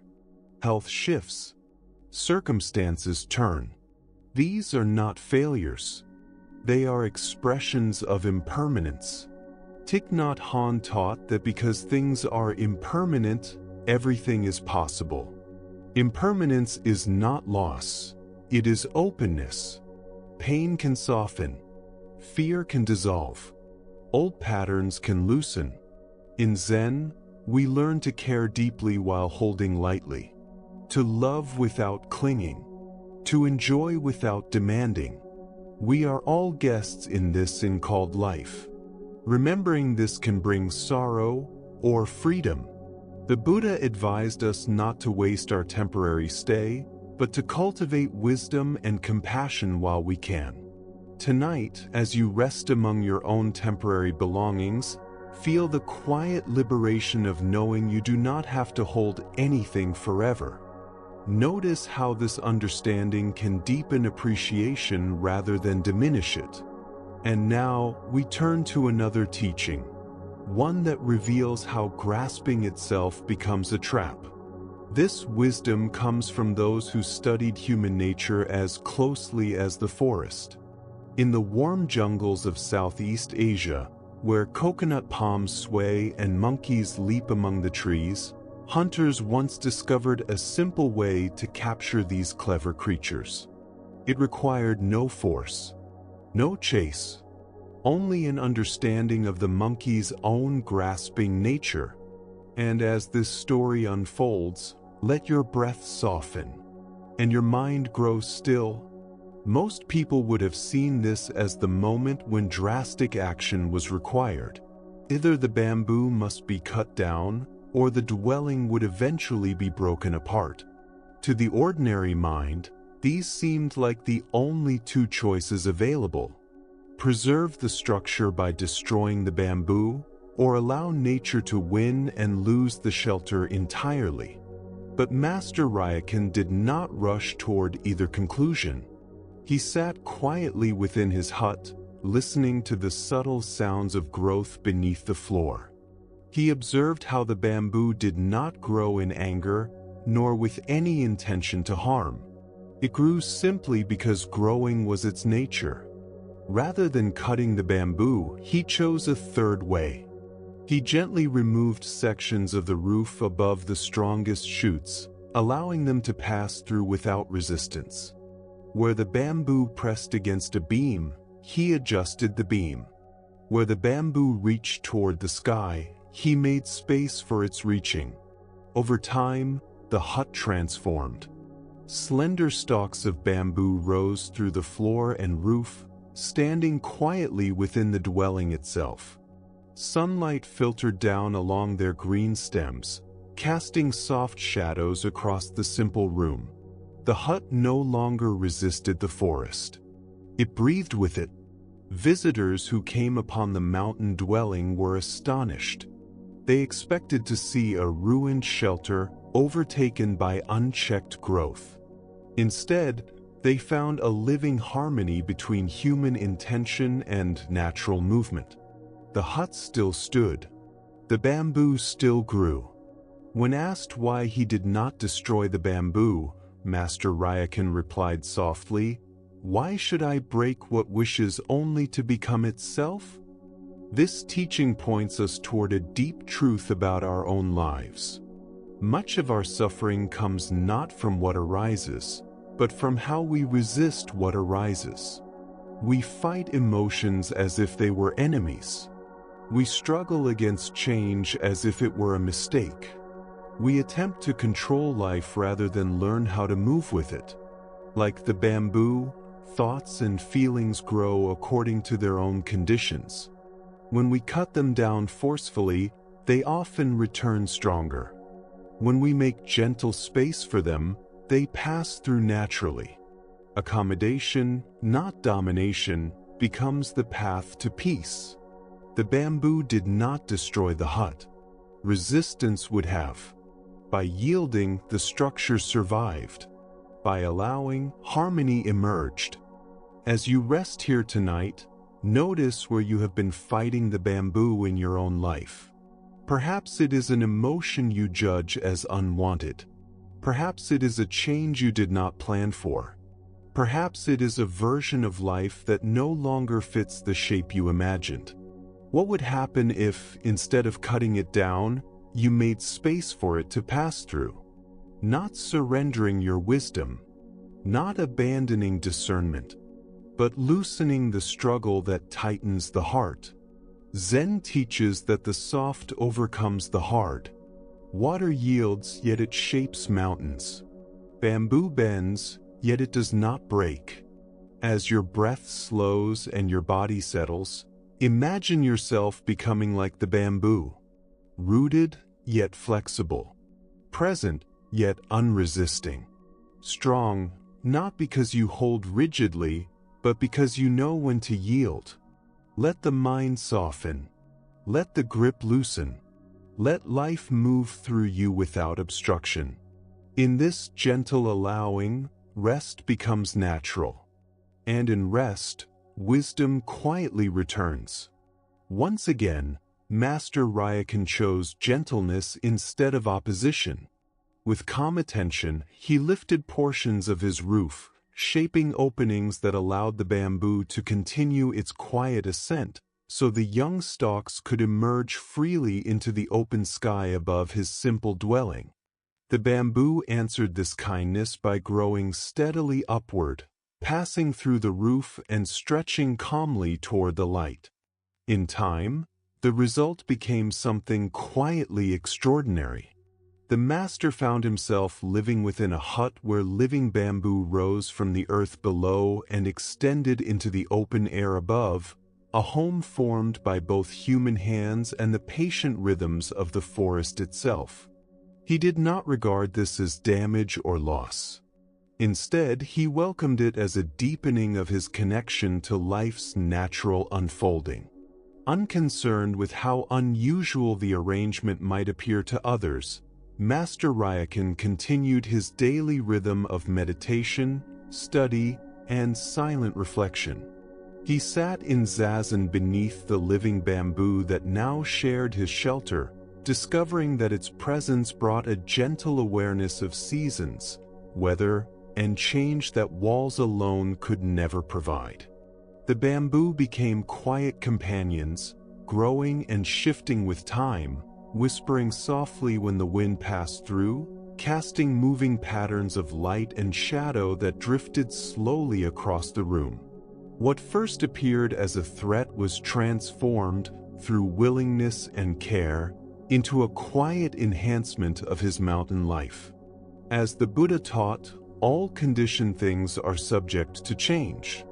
This truth invites us to move with life's currents rather than defend fixed forms against them. This wisdom mirrors our own encounters with the unexpected. We build structures in our lives, emotional, professional, social, and then struggle to protect them from anything that might alter their shape. We see change as disruption, rather than as a doorway to new possibilities. The master's response to the bamboo reveals another way. He did not treat the shoots as invaders, but as expressions of life seeking room to grow. By making space for them, he discovered a dwelling more alive and meaningful than before. Our resistance often arises from fear of uncertainty, fear of losing control. We cling to familiar limits because they feel safe, even when they restrict us. Ryakan's willingness to reshape his home reflects the flexibility cultivated through sincere practice. Rather than guarding comfort, he remained open to what cooperation might reveal. This story shows the difference between accommodation and resignation. He did not ignore the situation. He responded with care, creativity, and balance, honoring both his need for shelter and the bamboo's need to grow. Similar invitations appear throughout our lives. A parent adjusting to a child's unfolding interests. A livelihood reshaped by changing conditions. A life redirected by events that reveal unexpected paths.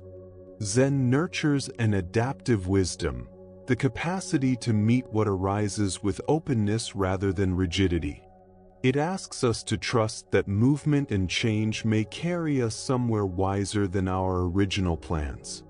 The image of the master meditating beneath living bamboo offers a quiet teaching.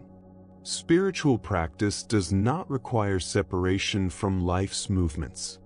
It may deepen precisely through learning to remain still within them. What we first label as problems may be invitations.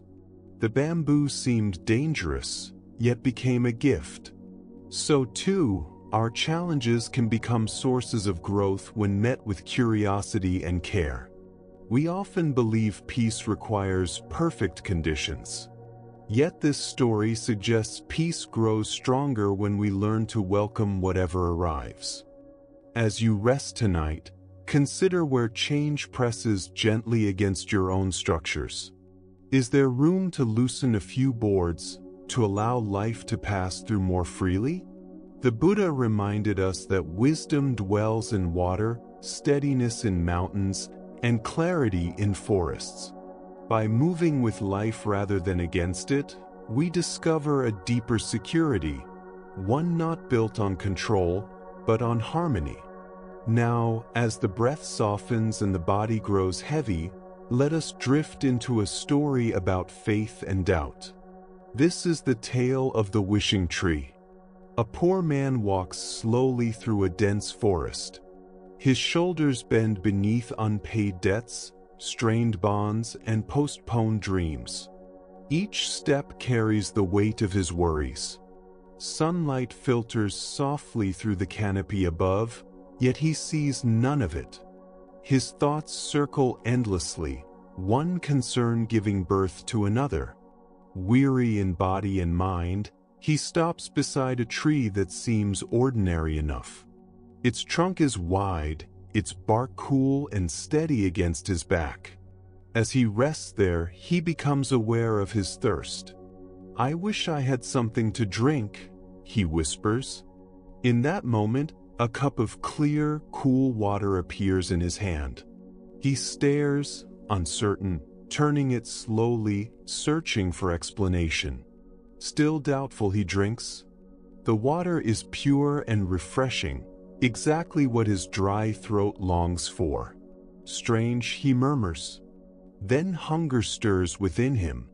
Without thinking, he wishes for food.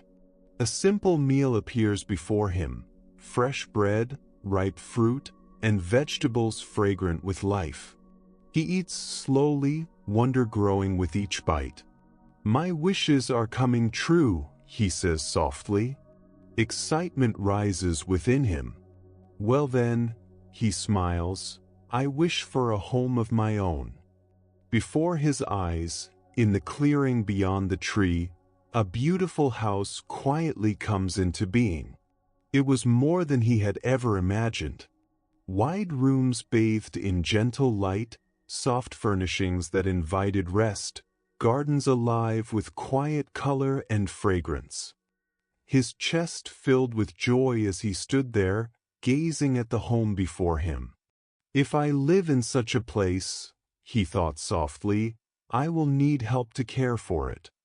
At once, kind and calm figures appeared, their faces warm, their movements respectful, asking how they might assist him. He laughed, a sound of wonder rising from deep within, hardly able to believe what was unfolding. Then another thought appeared. What is a beautiful home without someone to share it with? He spoke the wish aloud, for a loving, wise, and gentle companion. Beside him appeared a woman radiant with quiet grace, her eyes filled with understanding, her presence soothing and familiar, as if known for a long time. As she reached for his hand, a subtle shift moved through his mind. The old voice, the one shaped by years of doubt, returned. "Wait," he said, stepping back. "This cannot be real. People like me are not meant for such fortune. This must be an illusion." As the words settled into the air, everything began to soften and dissolve. The woman faded first, her warmth lingering for only a breath. Then the servants disappeared, then the house, and finally even the simple meal that had nourished him. Once again, he stood alone beneath an ordinary tree, his worries returning like familiar companions. He sighed, nodding to himself. "I knew it," he muttered, and turned back onto the forest path, his thoughts resuming their familiar circles of concern and complaint. The Buddha taught, "We are what we think. With our thoughts, we shape the world." This teaching points to the quiet power of belief and to the subtle harm carried by habitual doubt. Why do we so easily turn away from goodness when it appears? Zen teachings remind us that the mind is deeply conditioned. We trust our limitations more readily than our possibilities. Struggle becomes familiar, and abundance feels unfamiliar, even unsafe. Throughout each day, kindness appears without warning, beauty reveals itself quietly, opportunities pass gently through our lives. How often do we dismiss them as chance, as undeserved, as something meant for someone else? In doing so, we may walk away from the very gifts we long for. The wishing tree symbolizes a responsive universe, one that reflects our deepest beliefs about what is possible and permitted. When we meet life with openness, doors seem to open naturally. When we meet it with doubt, those same doors appear to vanish.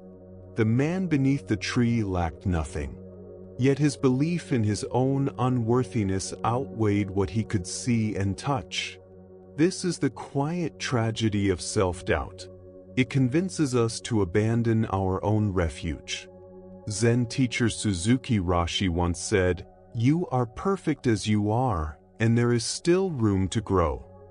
Wisdom lives in holding both truths together.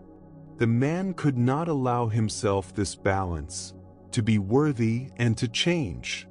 In modern life, wishing trees appear often. A sincere friendship we question. An opportunity we feel unqualified to accept. A love we sabotage before it can bloom. Each time we choose familiar limitation over unfamiliar grace, we step away from our own tree. The Buddha encouraged inquiry, but there is a difference between wisdom and self-denial. Wise questioning opens the heart. Harmful doubt closes it. Zen practice invites gentle awareness, noticing when we turn away from joy simply because it feels unfamiliar. Can we allow ourselves to receive without suspicion, without retreat? Tonight, as your body softens into rest, you might reflect on moments you quietly dismissed, a compliment brushed aside, a moment of happiness shortened, a gift you felt unworthy to hold. What would it feel like to trust your place in this life? To receive without fear? As the Buddha said, a single flame can light 1,000 candles and still remain whole. In the same way, peace grows not by being withheld, but by being allowed to shine. The wishing tree does not lose its power by answering prayers. Its purpose is completed through giving. In the same way, our ability to receive the gifts of life is not weakened by acceptance. It is widened, softened, and made more spacious. Let us now turn toward a teaching that reveals the difference between true compassion and the outward display of religion. This is the story of the temple gate. In ancient Japan, there lived a wealthy merchant named Heiseman, a man whose heart was deeply moved by the suffering of others. Unlike many who gathered riches only to protect them, he used his resources to ease hardship wherever it appeared. When winter arrived and poor households faced hunger, he ensured that rice reached their children. When storms destroyed bridges and cut villages apart, he paid for their repair. When sickness visited the elderly who lived alone, his support brought medicine, warmth, and care. His generosity was quiet and uncalculated. He did not give to be praised, but because he could not turn away from pain. Over time, his kindness became known throughout the region, spoken of not as legend, but as lived truth. Even in preparing for his death, Heiseman arranged that his wealth would continue to serve those in need. His family honored this wish faithfully. One autumn morning, a Buddhist friar arrived at his home. The monk's robes were elegant, his words carefully chosen. "Honored sir," he said with practiced reverence, "I have heard of your great generosity.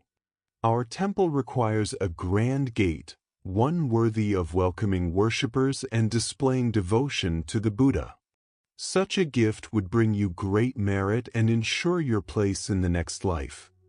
Heiseman listened without interruption. When the monk finished, the merchant laughed softly, not in mockery, but with the clarity of one who sees beneath the surface. "Venerable one," he replied gently, "I give because suffering weighs on my heart. Tell me, what suffering does a temple without a gate endure? What pain is felt by the Buddha when a gate is missing?" The monk hesitated, unsettled. "But sir," he insisted, "a gate shows reverence, prosperity, and attracts followers." Heiseman smiled. "So it serves appearance, not relief. If children are hungry while monks seek ornament, which better honors the Buddha's path, feeding the children or building the gate?" The monk departed without a donation, perhaps carrying a teaching more valuable than gold. The Buddha taught, if one truly cares for oneself, one does not harm oneself through unwholesome action. This wisdom points clearly to the difference between living compassion and spiritual performance. True care arises naturally from understanding our shared condition. Religious display, however refined, often serves the ego's need for recognition. Why do we confuse ceremony with awakening? Zen teachings show how easily the mind clings to form. Like the monk seeking a gate, we may focus on symbols of devotion and forget their purpose. A temple may be beautiful, yet meaningless if our hearts remain closed. We may perform rituals while overlooking kindness close at hand. We may seek praise for generosity while missing daily chances to ease pain. Sometimes we complicate what is simple. The Buddha taught the ending of suffering, yet we build layers of complexity that obscure this truth. Like ornate gates rising beside empty bowls, we invest in display while ignoring basic needs. In modern life, this pattern continues. We donate far away but remain indifferent nearby. We meditate deeply yet speak harshly at home. We attend services but fail to see the suffering right before us. Zen teacher Suzuki Roshi said, "In the beginner's mind there are many possibilities. When the heart is open, compassion flows naturally. When we become experts in form, we risk losing the essence." True spiritual practice always reduces suffering. Anything that increases pride or separation leads away from awakening, no matter how sacred it appears. Ceremony has value only when it opens the heart. A temple gate serves the Buddha when it welcomes all beings, not when it displays wealth while others go without.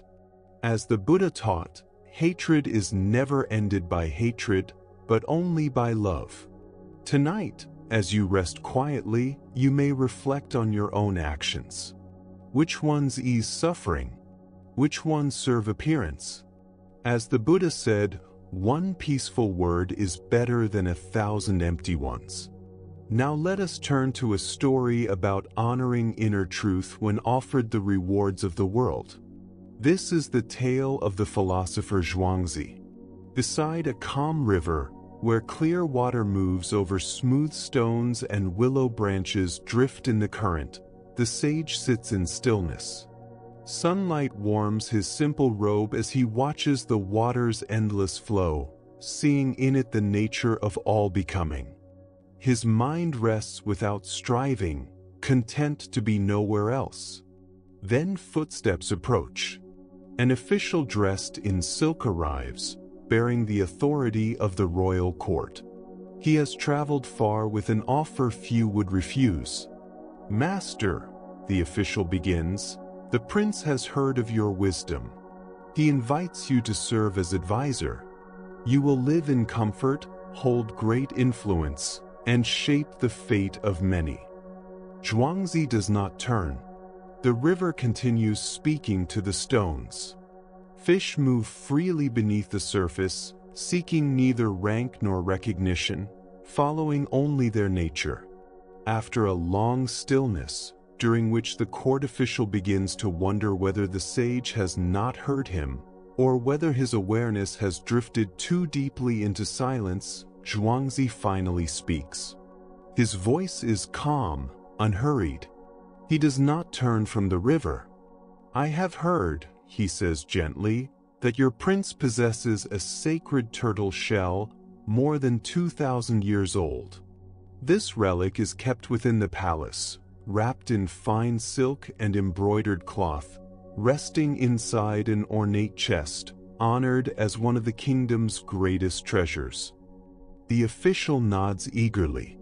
"Yes," he replies, encouraged. "That is entirely true. The turtle shell is deeply revered, treated with the utmost respect due to its age and spiritual significance." Zhuangzi turns now, meeting the official's eyes with quiet curiosity.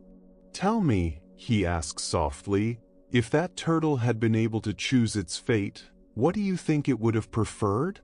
To be dead and honored in the palace, wrapped in silk and remembered for its shell? Or to be alive in the mud, dragging its tail freely, moving through the world as nature intended?" The official pauses, surprised by the question, yet sensing its seriousness. "The answer seems clear," he says at last. "Of course it would prefer to be alive, moving freely through the mud, rather than dead and honored, no matter how revered." Zhuangzi smiles, a smile without triumph or rejection. "Then," he says simply, "I too prefer to drag my tail in the mud." He inclines his head politely. "Good day to you, honored sir." The Buddha taught, better than 1,000 empty words is one word that brings peace. This ancient insight illuminates the quiet choice between authenticity and attractive performance. Why do we so often feel torn between paths that promise recognition and paths that preserve our inner truth? Buddhist psychology teaches that the ego weaves convincing stories about status, praise, and influence, suggesting they will complete us. These stories can become so persuasive that we forget what actually nourishes the heart. Zhuangzi's response reflects what Taoist wisdom calls following the natural way, choosing in alignment with one's true nature rather than conditioned ambition. His life beside the river, observing the Tao through water, wind, and stone, was not an escape from responsibility, but a fulfillment of his deepest calling.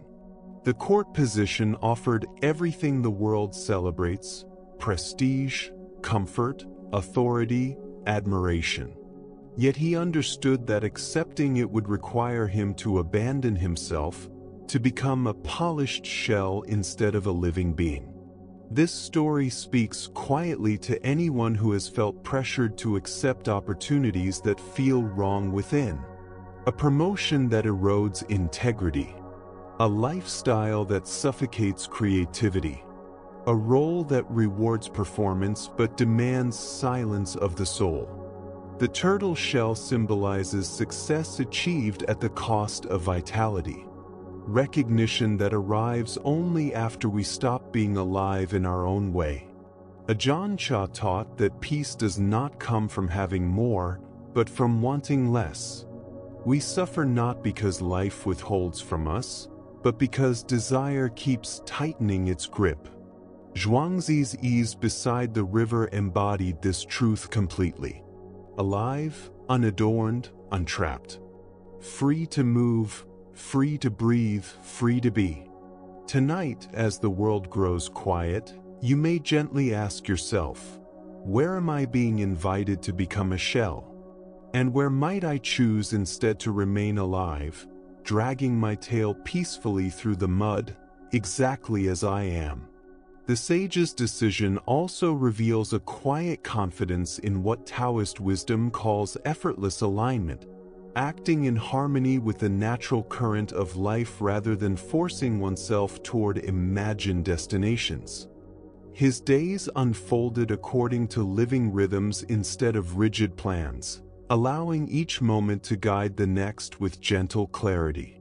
This way of being does not suggest rejecting growth or service, but invites us to ask whether a path allows our true nature to breathe and express itself without strain.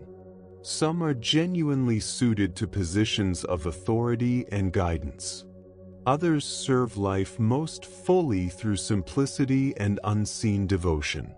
The deeper lesson rests in discerning the difference between obeying outer expectations and listening to inner knowing. Modern culture endlessly whispers that fulfillment comes from accumulation, more success, more recognition, more influence, more possessions. Yet ancient traditions consistently remind us that peace arises from harmony with who we truly are. Master Linji encouraged his students to become people without rank, those who do not cling to titles or identities, but instead embody presence in each passing moment. When the need to be exceptional softens, our natural gifts surface without effort. The sage by the river symbolizes any activity that reconnects us to meaning beyond approval. For some, this is creative expression or time in nature. For others, it is caregiving, craftsmanship, or quiet devotion to practice. Tonight, as you reflect upon the invitations and pressures in your own life, can you sense the difference between what the ego insists upon and what your deeper wisdom gently values? You may find that the most nourishing direction involves trusting your authentic rhythm rather than chasing borrowed dreams. As the Buddha taught, your task is to discover your work and then offer yourself to it wholeheartedly.